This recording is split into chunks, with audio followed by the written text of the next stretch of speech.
Hello everyone, welcome back to my channel. চলে এলাম আবারও একটি ভিডিও নিয়ে। এখন বাজে ঘড়িতে 4টে। দেখো, তোমরা বুঝতেই পারছো আমি হয়তো কোথাও একটা যাচ্ছি। কোথায় যাচ্ছি বলো তো? আজকে কিন্তু রবিবারে ছেলের যেহেতু পরীক্ষা শেষ হয়ে গেছে, তাই আমার বর বলছিল যে অনেকদিন কোথাও যাওয়া হয় না, আমি একটু ময়নাগুড়ি যাব, দরকার আছে, তো তোমরা যদি যাও তাহলে সূর্যকে মানে আমার ছেলেকে একটু পার্কে নিয়ে যাবে। তো ওর খুব পার্কে যেতে ভালো লাগে, সবারই পার্কে যেতে ভালো লাগে, খুব আনন্দ হয়। তো বেরিয়ে আমরা কিন্তু প্রায় ময়নাগুড়িতে চলে এসেছি। দেখো, বাইকে আসছি, খুব ঠান্ডা লেগে গেছে। তো আমাদেরকে এখানে নামিয়ে দিয়ে ওর যে দরকারটা ছিল সেটা ও করতে গেছে। তো আমরা এখানে অপেক্ষা করছিলাম, আবার আমি কিছু এখানে ব্ল্যাঙ্কেট দেখে নিলাম, সোয়েটার দেখে নিলাম।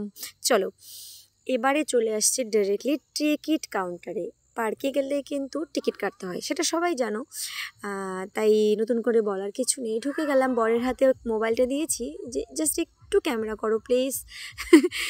কিন্তু ফোন ধরতে চায় না, ক্যামেরা করতে চায় না। আমি একা একা যা পারি তাই করি। তো এদিকে দেখো, আমি ওকে বললাম পার্কটাকে ঘুরে ঘুরে একটু তোলো। ও তুলেছে যা পেরেছে, কিন্তু ভালো হয়নি, খুব একটা তুলতে পারেনি। তো এদিকে বড় বড় ইউটিউবারদের মতো একটু চেষ্টা করছিলাম যে আমি পারি নাকি। যাই হোক, কিছুটা পেরেছি হয়তো, সামান্য কিছু। এইদিকে ছেলে খেলা করছে, এখানে দোলনার মধ্যে বড় বড় মানে ছেলে মেয়েরা দুলে বেড়াচ্ছে, বাচ্চারা অন্যান্য জায়গায় খেলা করছে। এদিকে আমি কিন্তু ভিডিও শ্যুটে ব্যস্ত, আর এদিকে আমার বর বাচ্চাটাকে পাহারা দিচ্ছে, মানে আমার ছেলেকে। একটার পর একটা দুষ্টামি করেই যাচ্ছে, আর আমি বলছি ওটাতে ওঠে না, ওটাতে ওঠে না। এখানে গিয়েও সেই শাসন। তাই আমার ছেলে বলছে, মা তুমি বাড়িতে কি করো করো, আমি একটু ঘুরতে আসছি, এখানেও বলে যাচ্ছ। এই যে এখানে আমার বর বলছিল একটা ছবি তুলে দাও, আমি কিন্তু ভিডিও করেছি, ও বুঝতেই পারিনি। তো এবার ফেরার পথে চলে যাব, সন্ধে হয়ে গেছে, আধা ঘন্টা ছিলাম। যাবার আগে তো কিছু খেতেই হবে, তাই না? বাইরে আসলেই তো কিছু খেতে হয়।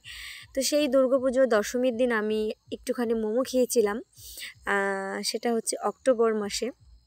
তো এবার এটা ঠিক ডিসেম্বর চলছে, প্রায় শেষের দিকে, 16 কি 15 তারিখ হবে আজকে হয়তো। তো আমি বললাম যে মোমোটা ছাড়া তো আমার আর খাওয়ার কিছু নেই, সব কিছুই ভাজা, চাউমিন, এগ রোল, ওগুলো সবই ভাজা। তো মোমোটা তো সেদ্ধ করা, আমি ওটাই খাই। এটাও ক্ষতি করে, তবু যেহেতু এটা সেদ্ধ করা, এটাই আমি নিতে চাইলাম।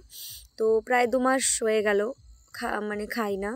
আজকে একটু নিয়েই নিলাম, মাত্র হাফ প্লেট 5 পিস দিয়েছে। তো আমার ছেলে কিন্তু মোমো খাবে না, ও খুব একটা পছন্দ করে না।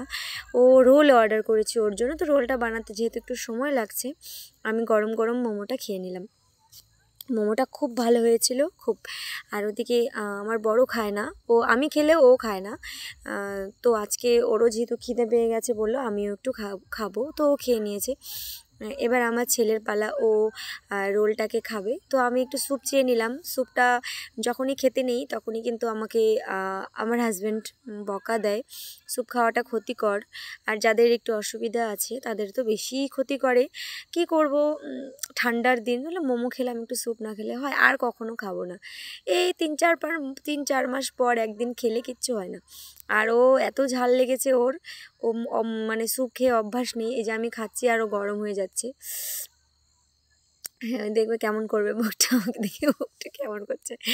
আর বিষয়টা হলো, স্যুপটা ও একদমই পছন্দ করে না, আর এতটা ঝাল দিয়ে দিয়েছে যে ওর মানে মুখের ভাব ভঙ্গিমাটাই পাল্টে গেছে।